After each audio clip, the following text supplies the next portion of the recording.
अखिल भूमंडलीय सर्व शिरोमणि मुनि समाज के संस्थापक आदि मुनीश्वर योगेश्वर सदगुरुदेव शिव मुनि महाराज की जय। उपस्थित साधु सज्जन वृंद, संत वृंद, साधक वृंद, अध्यात्म ज्ञान के जिज्ञासु और प्रेमियों, आप सबको मेरा कोटिशः नमन, सप्रेम जय जीव। आध्यात्मिक चर्चा चल रही है और हमारा ईश्वर मुनियों का ईश्वर है ना। हमारा ईश्वर सदगुरुदेव जो बतलाए हैं उस विषय पर चर्चा हो रही है और जरा अच्छा लगे इसलिए कविता भी हम लोग पढ़ते हैं, है ना। तो पेज नंबर 108 में जो है हमारा ईश्वर, उसी पर चर्चा हो रही है और अंत वाला चर्चा पूरा नहीं हुआ। कल जो हम लोग चर्चा कर रहे थे फिर से थोड़ा उसको करेंगे, है ना। जय बोलो इस मानो तन की, जयति सच्चिदानंद मुनिन की। पूर्ण मनोरथ हो इस मन की, रहे ध्यान सपने में भी मन की। लगे शिवोहम का अब नारा, ईश्वर है चैतन्य हमारा। ईश्वर है चैतन्य हमारा।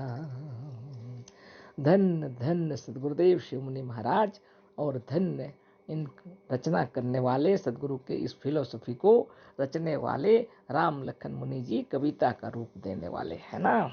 और श्रोता वृंद जो इतना तल्लीन होकर सुन रहे हैं, आप सबको मेरा कोटिशः नमन। तो इसी विषय में चर्चा हो रही थी। अगर आप शरीर नहीं धरे होते, अगर हम शरीर नहीं धरे होते तो आज ये ऑनलाइन से बातें होती क्या? अवश्य नहीं होती, है ना। जब हम लोग शरीर धरे और विज्ञान की करामात देखिए, ये मोबाइल भी बनाया उन्होंने, है ना। और हम लोग चर्चा कर रहे हैं आत्मज्ञान की। आप कितने दूर में हैं, हम कितने दूर में हैं, और बातें हम भेज रहे हैं, आपको पहुंच रहा। अगर हम शरीर धरे नहीं होते और अगर आप शरीर धरे नहीं होते तो चर्चा होती क्या? नहीं होती ना। तो सदगुरुदेव शिव मुनि महाराज इस शरीर की महिमा बता रहे हैं और बहुत तपस्या के बाद समस्त ऋषि मुनियों को यह ज्ञान हो गया, यह शरीर के साथ ही आत्मा का माने क्या कहते हैं, आत्मा नष्ट नहीं होती है। इसलिए उन्होंने बतलाया कि हम शरीर नहीं हैं, आत्मा है बोल के बता रहे हैं, है ना। लेकिन इसका मतलब यह नहीं है कि आपका यह शरीर में आप वर्तमान होते हुए भी आप ऐसा कहें, है ना, कि हम शरीर नहीं हैं, हम आत्मा हैं। आप शरीर में रहते हुए ही दिखाई पड़ते हैं। सदगुरुदेव का कहना है कि बिना शरीर के आत्मा कभी नहीं रहती है। सूक्ष्म और मनोमय शरीर में आत्मा रहती है जब यह स्थूल शरीर छोड़ देती है ना। अति सूक्ष्म मनोमय शरीर होता है, उसको कोई देख नहीं सकता सिवा अपनी आत्मा के, है ना। और जब स्थूल शरीर में जब आते हैं तो उसी के मन के मुताबिक, जो मन में छाया हुआ है पहले से, उसी के हिसाब से शरीर का निर्माण होता है। थोड़ा थोड़ा बदल जाता है माँ बाप के साथ आकर के, है ना। तो ये जो शरीर बना है ये भगवान आत्मदेव का निर्माण किया हुआ है। तो इस आत्मदेव के निर्माण किए हुए इस शरीर में आप स्वयं रह रहे हैं। किसने निर्माण किया? आत्मदेव माने अपनी आत्मा, अपनी देवता, अपना इष्ट, है ना। जिसने बनाया है वह आप हैं। आपके शरीर को बनाने वाले आप हैं, मेरे शरीर को बनाने वाले हम हैं। और हमने जो माता पिता को चुना उन्होंने मेरे शरीर का निर्माण किया। बहुत बड़ी बात है। तो मतलब यह है, समझाने के लिए बताया जाता है कि शरीर में अगर चोट लग गई, कुछ भी हो गया, इसका मतलब यह नहीं है कि आत्मा भी खंडित हो गई, है ना। हाथ पैर टूट गए अगर कोई विकट परिस्थिति में, इसका मतलब यह नहीं है कि आत्मा के भी हाथ पैर टूट गए, ऐसा नहीं है। और जब दूसरा नया जन्म लेंगे तो सुंदर शरीर आएगा, है ना। इसके लिए साधन, ध्यान और तपस्या करनी चाहिए, इसके लिए कोई परेशान होने की बात नहीं है। तो इसलिए इस शरीर में जब हम लोग हैं, साधन, ध्यान और तपस्या करना चाहिए। आत्मज्ञान सबसे बड़ा ज्ञान है, सदगुरुदेव बतला रहे हैं। तो कहने का मतलब यह है कि आत्मा जो है उसको कहा गया है नैनं छिदन्ति शस्त्राणि, नैनं दहति पावक, न चैनं क्लेद्यन्त्यापो, न शोष्यति मारुतः। है ना। अब इस बात को आत्मदेव की कृपा से हम लोग समझ ले, गुरुदेव की कृपा से, कि जिसने इन सबको बनाया है ना, आकाश, अग्नि, जल, वायु और मिट्टी जिसने बनाए हैं वो तो आप हैं। और इन किसी में भी वह ताकत नहीं जो आपको नष्ट कर दे, लेकिन नष्ट हो जाते हैं कब? जब हम असावधान हो जाते हैं, है ना। असावधान हो जाने पर ये सब होता है। इसलिए योग करना चाहिए। योग के बिना हमारी रक्षा नहीं है ना। इस शरीर रहते हुए ही इस स्थूल जगत में तपस्या करनी चाहिए, है ना।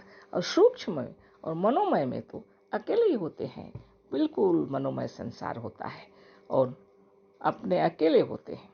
जो कुछ दिखता है अपने मन की तरंगों से वह केवल अपना आप होता है, वहाँ कोई नहीं होते।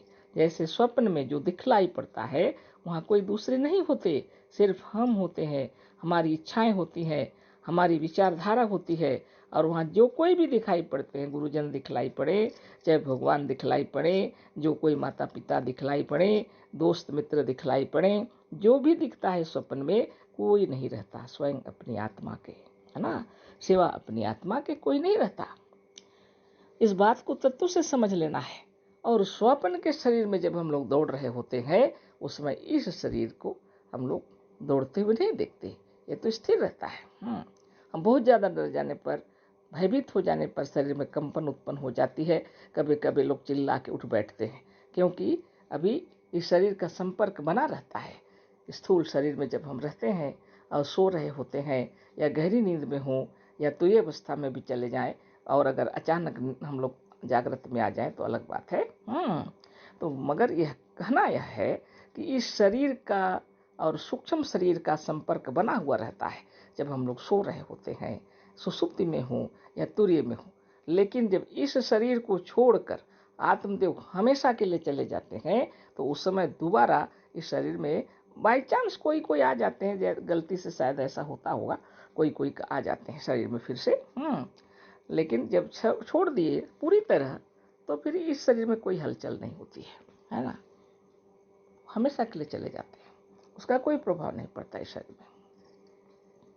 इसका मतलब बताया जा रहा है कि शरीर के नष्ट हो जाने पर भी आत्मा जीवित है, कहने का मतलब है शरीर के नष्ट हो जाने पर भी आत्मा का नाश नहीं होता है। इसलिए बताया जा रहा है कि हम शरीर नहीं है, हम आत्मा है। मतलब यही है कि आप कभी नष्ट नहीं होंगे, इसलिए बताया जा रहा है। इसका मतलब यह है, इसका मतलब यह नहीं है कि आप शरीर में रहते हुए भी हम शरीर नहीं है, हम आत्मा है। यह विचार तो गलत है। शरीर में जब आप हैं तो शरीर सहित ही ब्रह्म है, और उसी को बताया जा रहा है अहम ब्रह्मास्मि तत्त्वमसि। जब तक स्थूल शरीर में रहेंगे, स्थूल संसार में रहेंगे, स्थूल शरीर के साथ रहेंगे, है ना। और जितने भी प्राणी हैं, जीवित हैं, सभी कोई स्थूल शरीर में है।